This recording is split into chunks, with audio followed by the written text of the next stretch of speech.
Thank you for being here. I'm Dr. Brad Bongiovanni, Richmond 92. I'm here with my pal, John Chandonnet. You all know John probably, or if you don't, you will in about 30 minutes from now.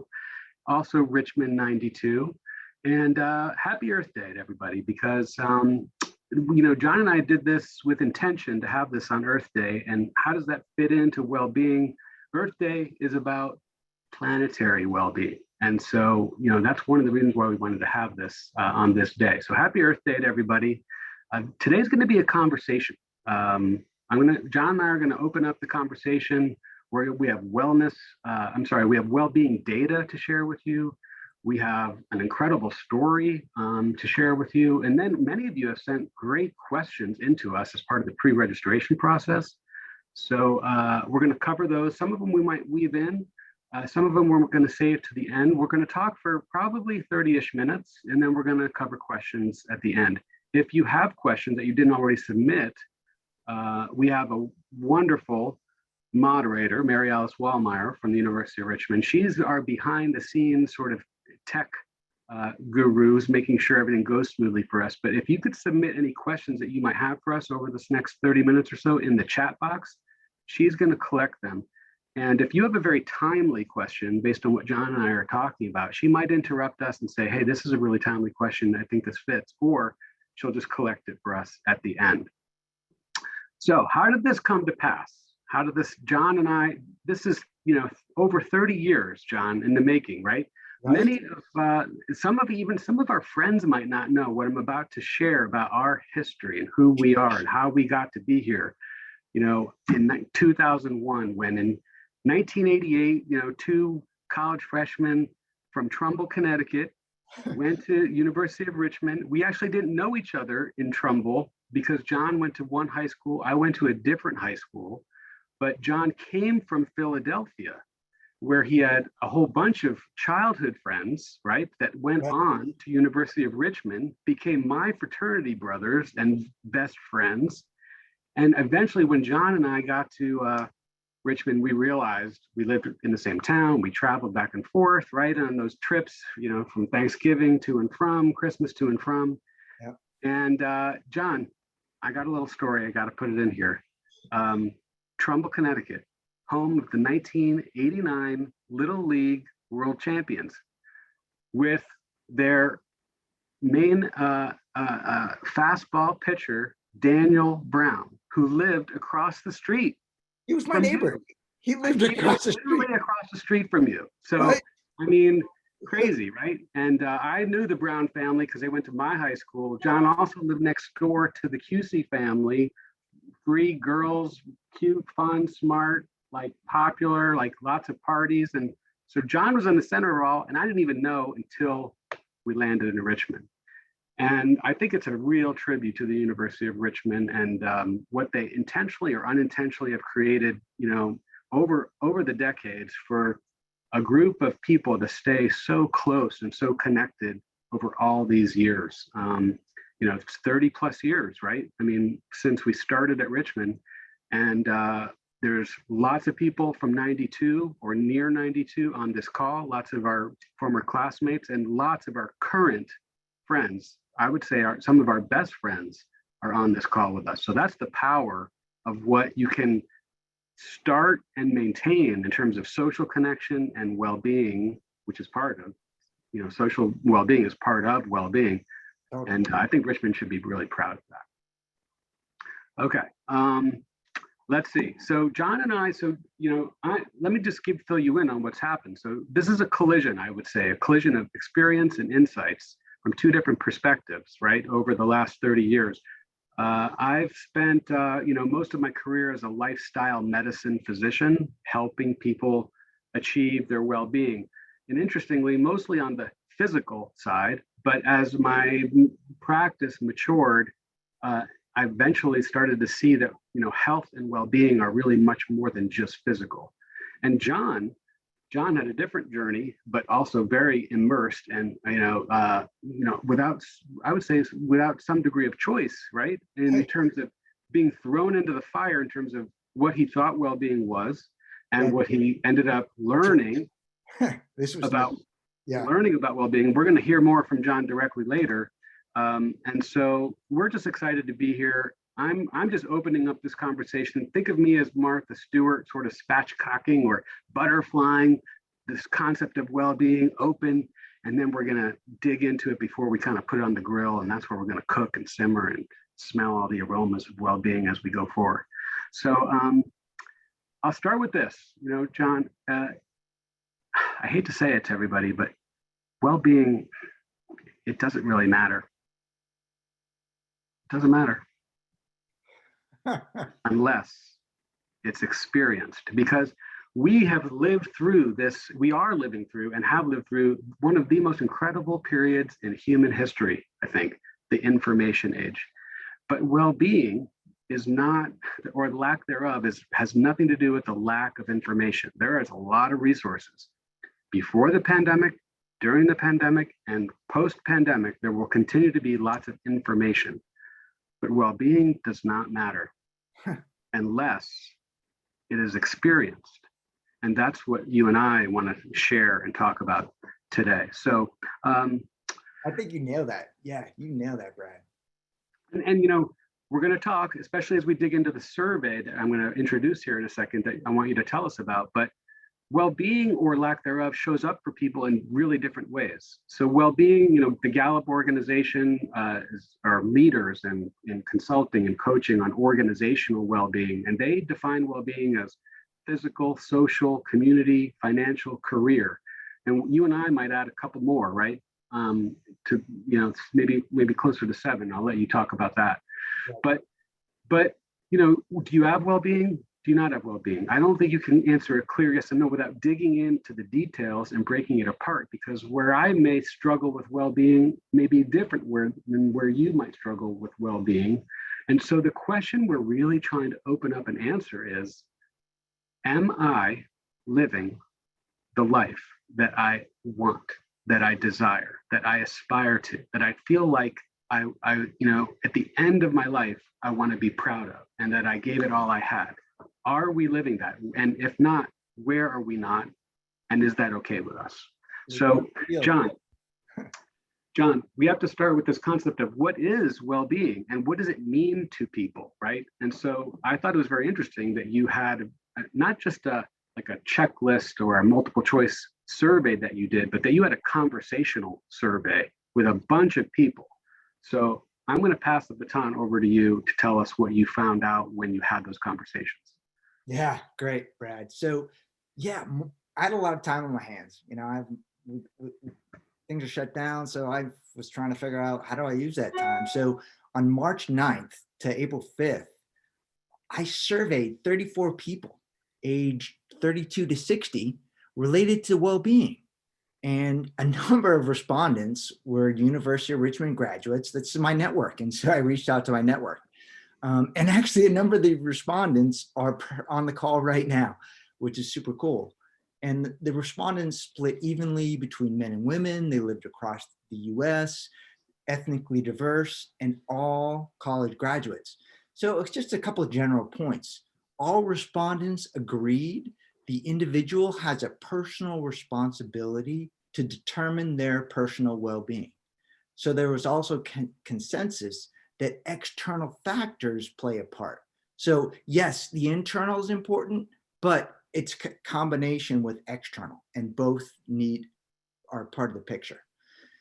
The second point wasn't anticipated and surprised me because I'd never considered it. The point being, the more privileged a person was based on race, class, socioeconomic standing, sexual identity, or gender, the more a person felt they could influence their well-being. So the implication being, the more you can control for external circumstance, the more you can influence the state of your well-being. So those were just some high level.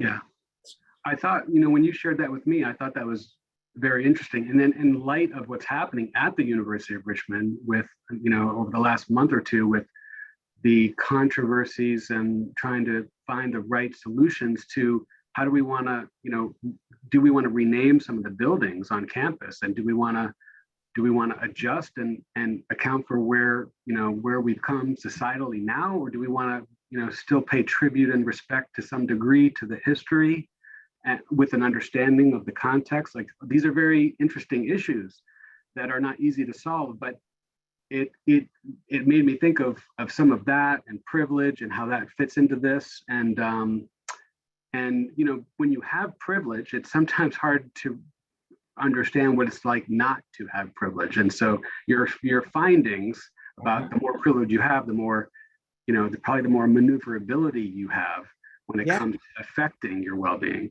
Yeah, so there are a couple other points. First, people said they could influence 85% of their well-being from within. So people felt that 15% was externally kind of influenced and generated, and so depending on how much you can control for factors, that determines just how you can influence the output. Okay. And then I asked respondents to identify their well-being on a simple scale from 1 to 3, 1 being not good, 2 okay, 3 ideal. The average was 2.25, and that's 75%. So people felt that they could, in their life, control 75% of their well-being, but that underperformed their ideal aspired 85%. So the point being, people didn't have a routine for actually practicing the degree of well-being that they wanted in their life. And then I asked another question, which is I asked about the buckets of well-being that I've been using for the last 8 years, which is physical, emotional, professional, financial, social, mental, and spiritual, as a way to contextualize well-being. And 94% of respondents agreed that those buckets made sense, and 60% strongly agreed. So, basically the point is that the Vibrance, just like, a contrast to what Gallup says, the Vibrance makes sense as a way to track how your well-being is going. And that I've been working with people for 8 years on that. Yeah. But and you're going to explain to us later, right, about more detail about what you mean by the Vibrance, right? Exactly. Yeah. Okay. Right. Exactly. I throw the Vibrance around like, yeah, everyone knows, right? The Vibrance, you get it, right? Yeah. And people are like, okay. Just for those people that might not know what you mean, we're gonna get to that in a bit later. But right. Yeah. So your point being that this is a good way to contextualize.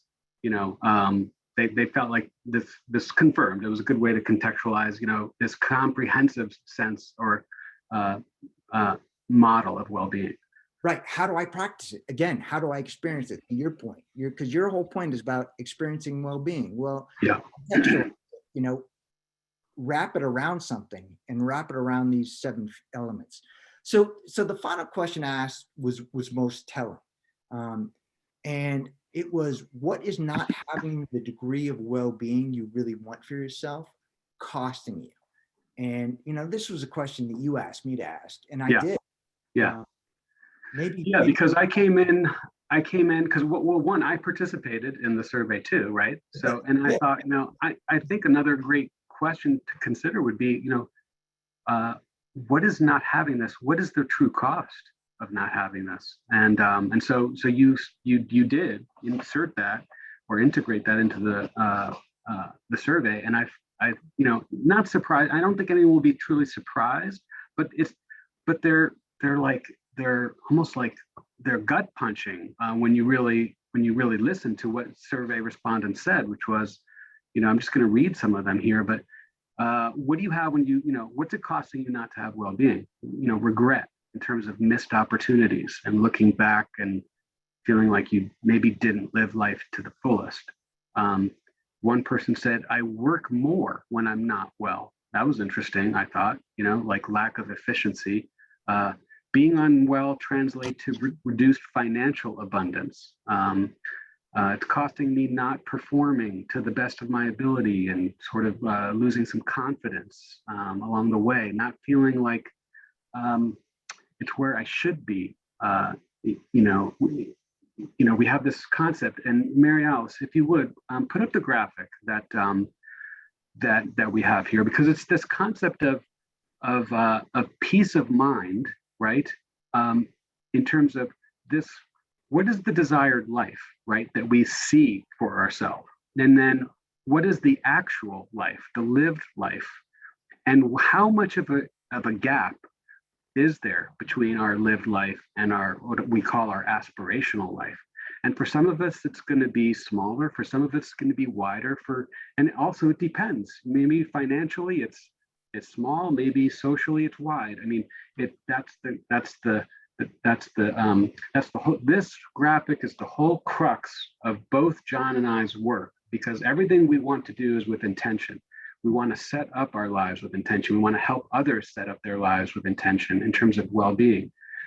And we all have a vision of what our life could be. And we all are, not quite measuring up 100% of the way, that we're just human along the way. So where is that? Where is that gap? And is that okay with you? And sometimes the answer will be, yes, that's fine with me. I'm okay with that. But a lot of different specific pieces, your answer could be and probably would be, no, I'm not okay with that. Okay, so first we have to see it, and two, we have to decide how big is it, do we want to close it, and then how do we close it?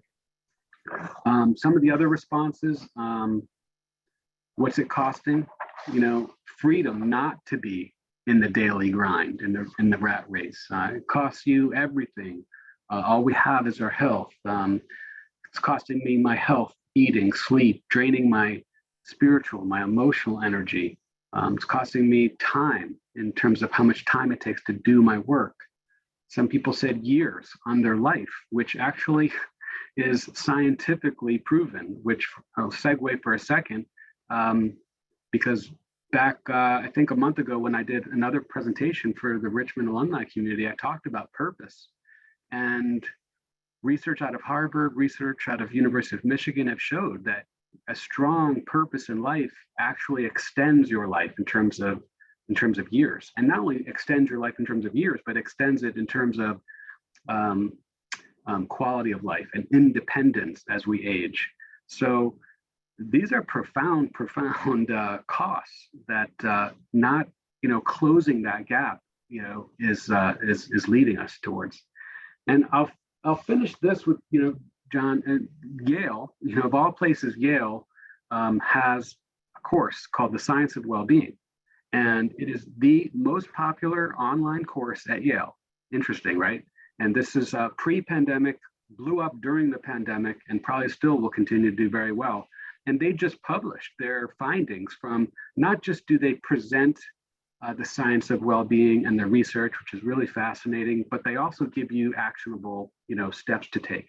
And they found that people, and then published this just a month ago in a peer-reviewed journal, people that go through their online course actually experienced a statistically significant increase in well-being. And this is coming out of Yale. So this is just a great time to have this conversation and to lay the foundation, talk about the science behind it, and then the action steps that we can take that make sense for each of us individually. So if you pay attention to it and you track it, you make it happen. I mean, that's right. I mean, it can be very nuanced, but it also can be very simple, right?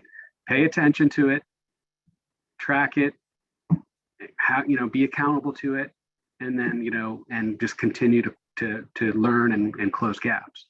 So John, you've had a wild ride, and I really want you to share what that ride was like and what you learned and what you thought well-being was, and what it is now. And so share that journey with us, if you would. Yeah, thanks, Doc. So I'll take you back to 1997. And I just graduated with a grad degree from MIT. I had the world by the tail. And I had just hired, I had a great job. I was sitting on the tarmac at Boston Logan Airport, getting ready to take off for my new life. And yes, I got a degree, but I also left MIT with something else. I actually left MIT with a diagnosis of multiple sclerosis. So I had an episode on a basketball court that winter where I lost fine motor control. on my right side, and I limped around campus for a couple of weeks, and finally got an MRI, tried to bull my way through it. MRI came back, yep, John, you've got some lesions on your brain. I'm like, oh, okay. So they said, yeah, you've got multiple sclerosis. And you know what? I was 27. I had the world by the tail. I was really used to controlling my future, and I was like, I'm going to deny you. So I'm like, I'm not going to associate with you. Boom. I got this great life to live.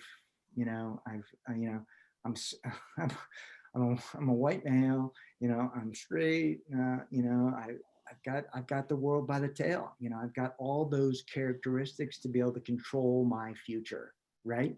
And so I took off, moved to San Francisco, and worked for a startup that grew into a pretty big company. And I launched online insurance companies. I've ever been to InsWeb, done a quote online. That was software my team developed.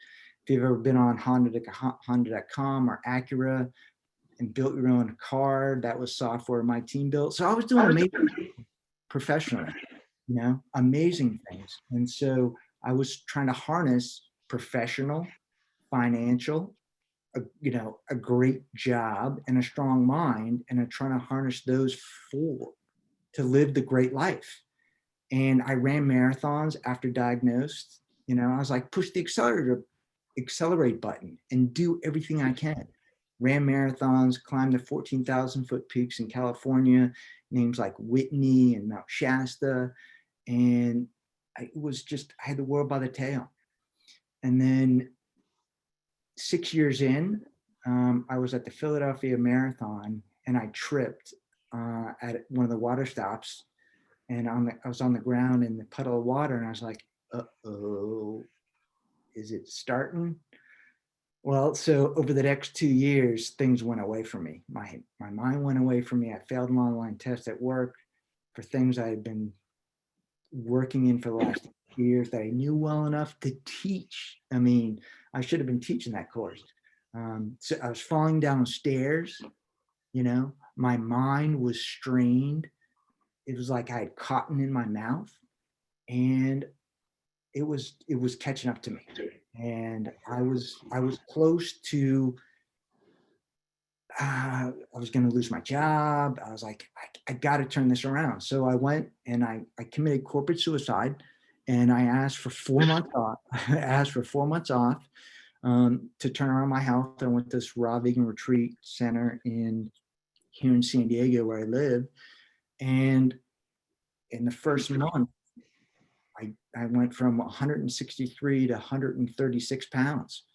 And I did this detox. It was a physical detox, an emotional detox, a mental detox. And over the next 4 months, I dramatically changed my condition. So I left that place walking straight. My mind was clear. I cleared up a lot of things that had been problematic. And I was like, wow, I found 4 of the keys, which is mind, body, spirit, emotion. And I figured out how to practice them. So I left and I practiced those. Jay asked the question, what are some practices? Every morning I would write my journal, and I'd write gratitude, and I'd write my focus.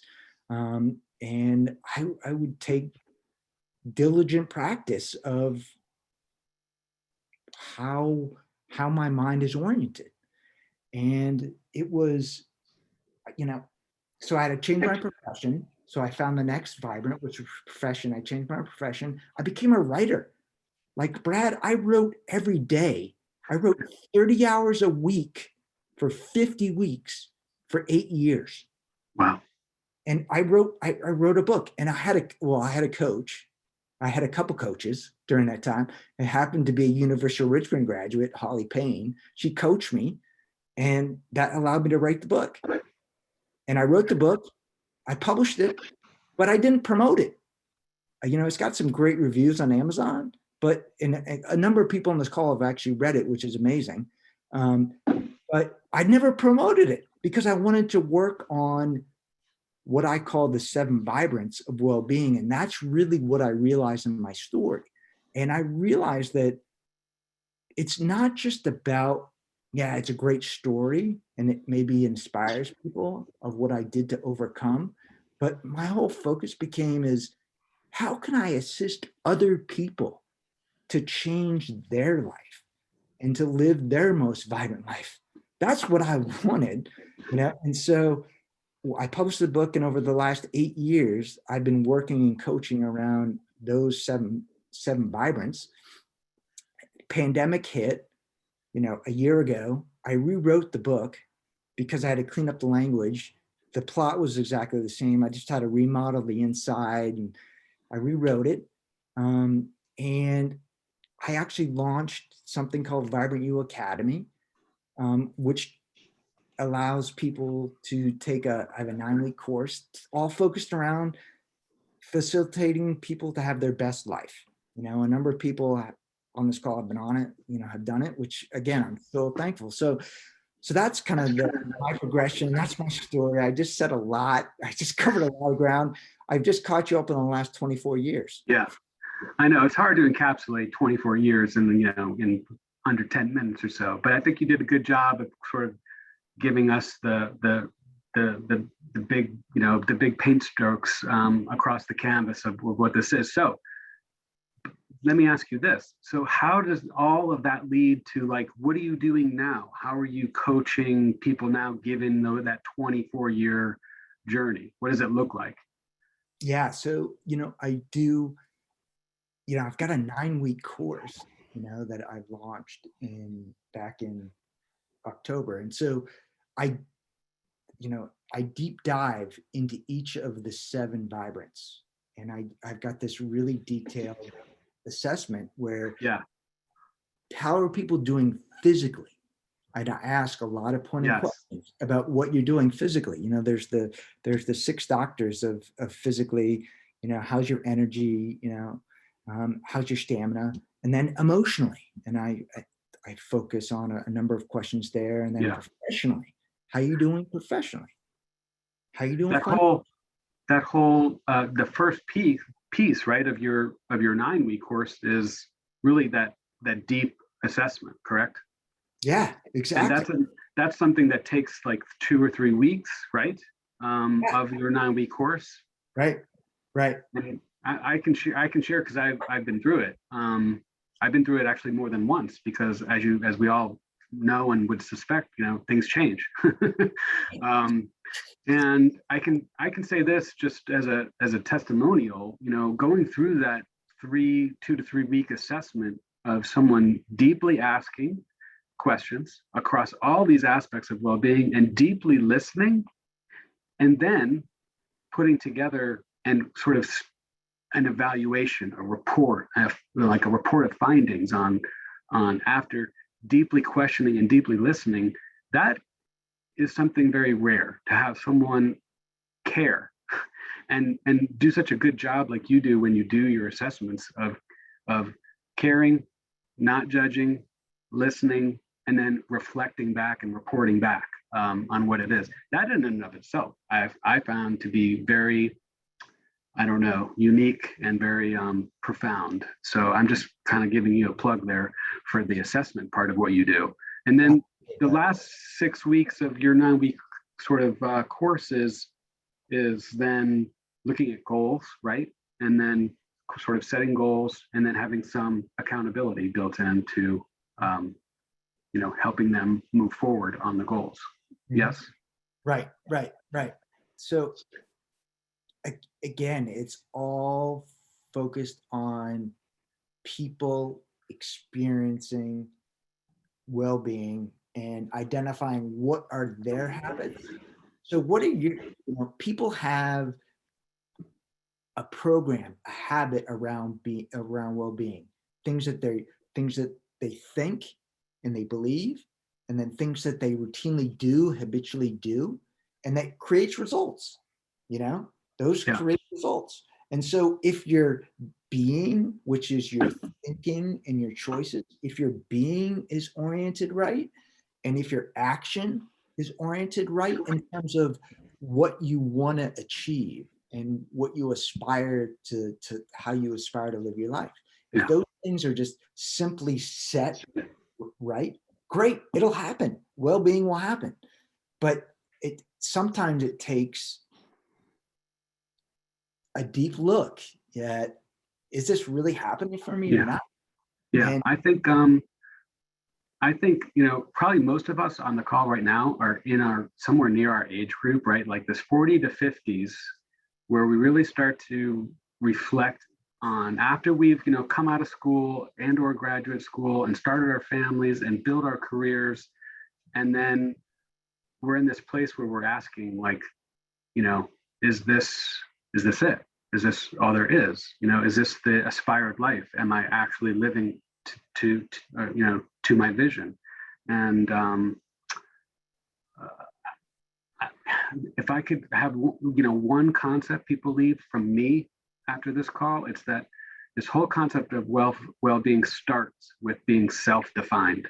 So, forget about the left, forget about the right, like look in the mirror and close the door and ask yourself, without anybody else's input, what do you need to feel like you have well-being?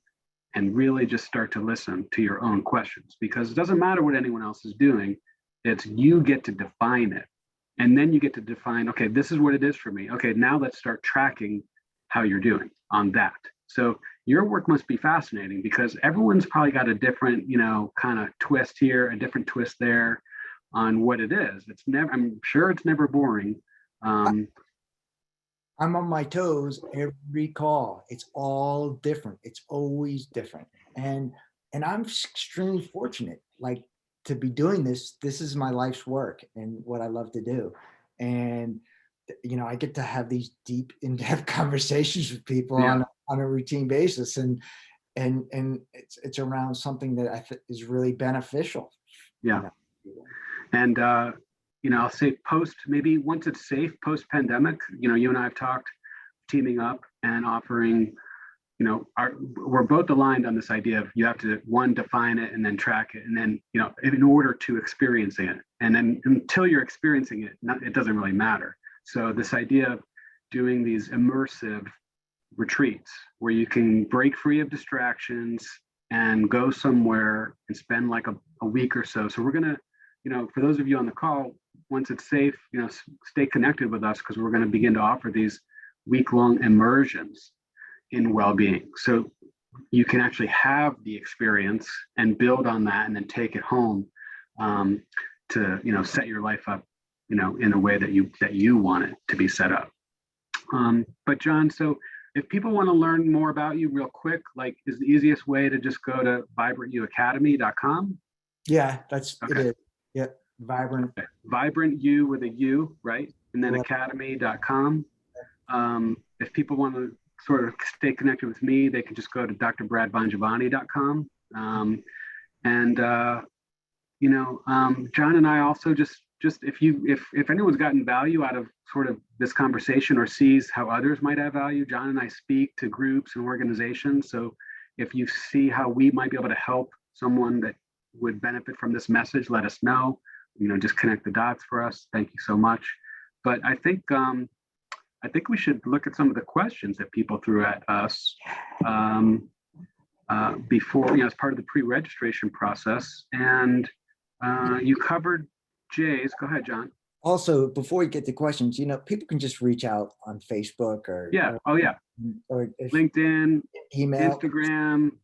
I'm not on Facebook a lot anymore, but I'm on Instagram and Twitter. And so, it's not hard to find us if you really want to. And we'd love to connect with you guys, whoever wants to connect, whether it's social media or LinkedIn or otherwise, please connect with us.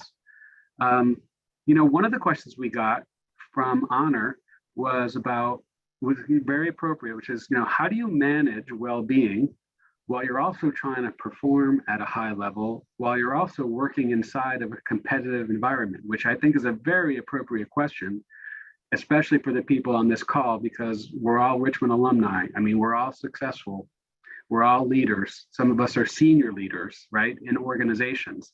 And I really feel empathy for those leaders who are trying to manage the well-being of their people the well-being of their organization with this pressure to perform, organizationally, and to, keep their organization either alive or to continue on the growth path that they probably were in to some degree before the pandemic hit. So how do we do it, do you think?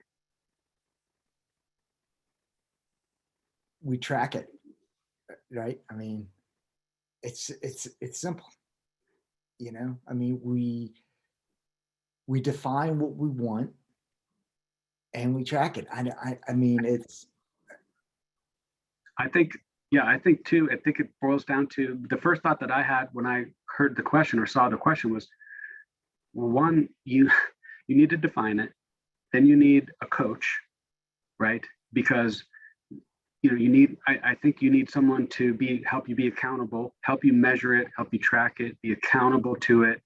And here's the big, I think, takeaway from my angle. And this comes from 20 plus years of seeing patients, but you can't pour from an empty cup, right?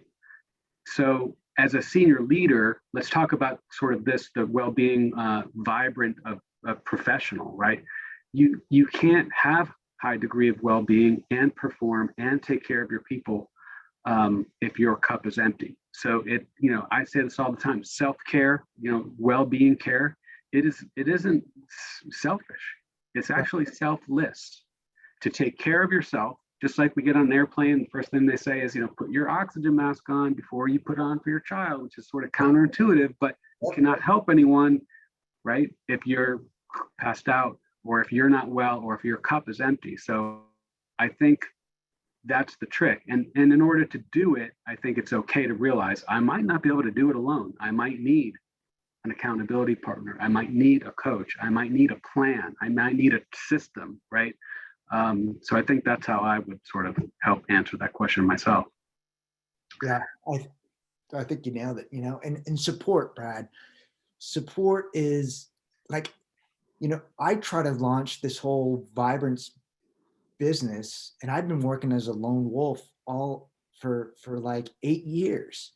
And it wasn't until I teamed with you that I really realized the benefit of having a partner and working with someone else. I mean, that's a real brilliance. Yeah. So often we just want to roll our head and put our head down and just keep bulling through. But sometimes it's just, I need someone else. I need support. I need help from someone else. Yeah. Yeah. The power of connection. We all need each other.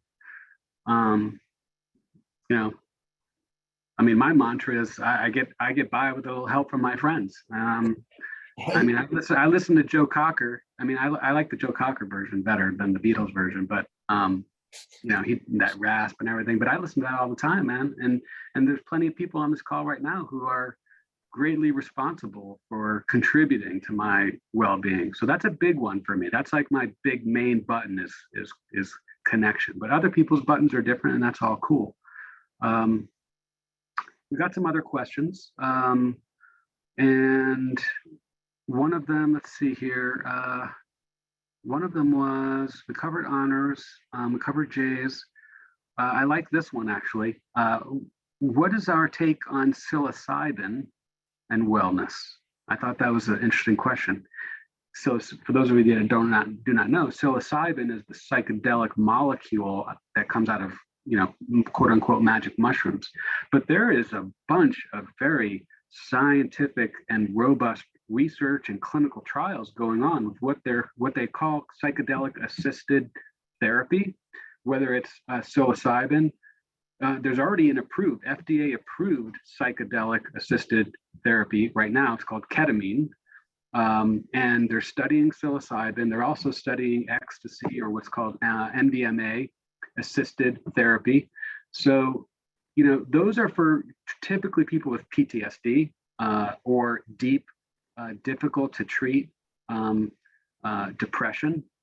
For the most part, there's some other uses for those therapies. But I think, obviously, I'm a naturopathic doctor, so I love molecules that come from Mother Nature if they're used properly and correctly. And so I think that there's a place for that. Now, there's definitely, what I'm talking about is a place in medicine, the question, which I'm going to take for literal value, was psilocybin and wellness. So that is a question we don't know.